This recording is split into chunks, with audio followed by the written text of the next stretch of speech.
Pemberontakan G30 SPKI Gerakan 30 September 1965, pemberontakan yang dilakukan oleh Partai Komunis Indonesia (PKI) memiliki tujuan untuk menggulingkan pemerintah Presiden Soekarno dan mengganti Negara Kesatuan menjadi komunis. Tragedi G30 SPKI dipimpin oleh D.N. Adit yang saat itu merupakan ketua dari PKI.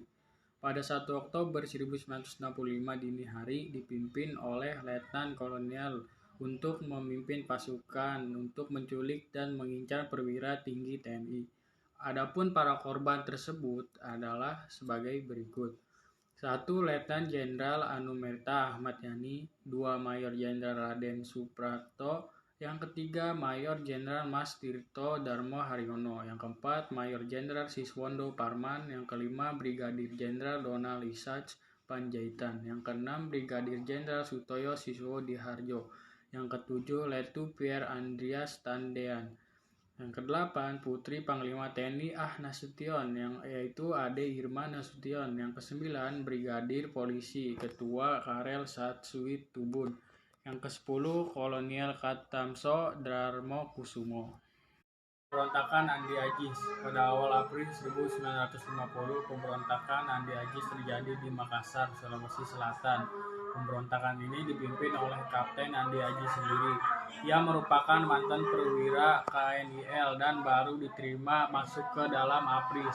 Andi Agis bersama gerombolannya ingin mempertahankan negara Indonesia Timur. Selain itu, hal ini juga dilatar belakangi oleh penolakan terhadap masuknya anggota TNI ke dalam bagian APRIS. Pada 5 April 1950, gerombolan Andi Agis mulai melancarkan serangan mereka, menyerang serta menduduki tempat-tempat penting. Selain itu, mereka juga menawan seorang Panglima Teritorium Indonesia Timur, yaitu Letnan Kolonel A.J. Moko Ginata. Mengetahui hal tersebut, pemerintah kemudian mengeluarkan ultimatum sebagai bentuk reaksi atas kejadian tersebut pada tanggal 1950. Ultimatum yang dilayangkan isinya memerintahkan kepada Andi Agis untuk melaporkan diri sekaligus harus mempertanggungjawabkan perbuatannya itu ke Jakarta. Andi Agis diberi waktu selama 4x24 jam. Selain itu, Andi Agis juga diminta untuk menyerahkan senjata beserta menarik pasukannya dan diminta untuk membebaskan para sandera. Beberapa bulan kemudian, tepatnya pada 5 Agustus 1950, pasukan Andi Agis secara tiba-tiba mengepung markas staf Brigade 10 atau Garuda Mataram di Makassar. Pengepungan itu tidak berangsur lama. Pasukan TNI kemudian berhasil memukul mundur pasukan pemberontakan itu. Setelah bertempur selama 2 hari, pasukan pendukung Andi Agis meminta perundingan dengan TNI. Pemberontakan Pemesta atau PRRI. PRRI adalah singkatan dari Pemerintahan Revolusioner Republik Indonesia, sementara Permesta adalah disingkat dari Perjuangan Semesta atau Perjuangan Rakyat Semesta. Pemberontakan keduanya sudah muncul saat menjelang pembentukan Republik Indonesia Serikat tahun 1949. Akar masalahnya yaitu saat pembentukan RIS tahun 1949 bersamaan dengan dikerucutkan definisi banteng hingga hanya menyisakan saja. Kemudian brigade tersebut diperkecil menjadi Resimen Infanteri 4 TTIBB. Kejadian itu membuat para perwira dan prajurit Divisi 9 Banteng merasa kecewa karena mereka merasa telah berjuang hingga mempertaruhkan jiwa dan raganya untuk kemerdekaan Indonesia. PRRI selanjutnya membentuk Dewan Perjuangan dan sekaligus tidak mengakui Kabinet Juanda.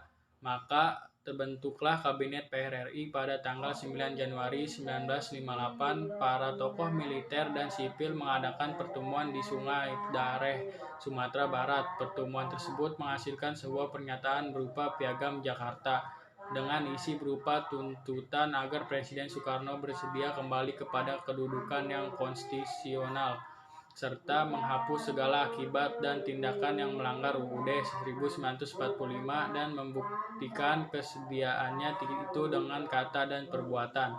Selanjutnya, Letnan Kolonel Ahmad Hussein pada tanggal 15 Februari 1958 melampirkan berdirinya Pemerintahan Republik Indonesia (PRRI) dengan Perdana Menteri Syarifuddin Perwira-Negara. Hal ini merupakan respon atas penolakan tuntutan yang diajukan oleh PRRI pada saat dimulainya pembangunan pemerintahan.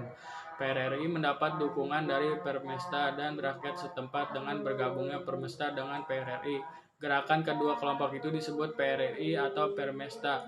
Untuk menumpas pemerintahan melancarkan operasi militer gabungan yang diberi nama Operasi Merdeka, dipimpin oleh Letnan Kolonel Rukminto Herdraningrat. Operasi ini sangat kuat karena musuh memiliki persenjataan modern buatan Amerika Serikat. Terbukti dengan ditembaknya pesawat Angkatan Udara Revolusioner AUREF yang dikemudikan oleh Alan L. Pope, seorang warga negara Amerika Serikat. Akhirnya pemberontakan PRRI atau Pemersta baru dapat diselesaikan pada bulan Agustus 1958, dan pada tahun 1961 pemerintahan membuka kesempatan bagi sisa-sisa anggota Permesta untuk kembali Republik Indonesia.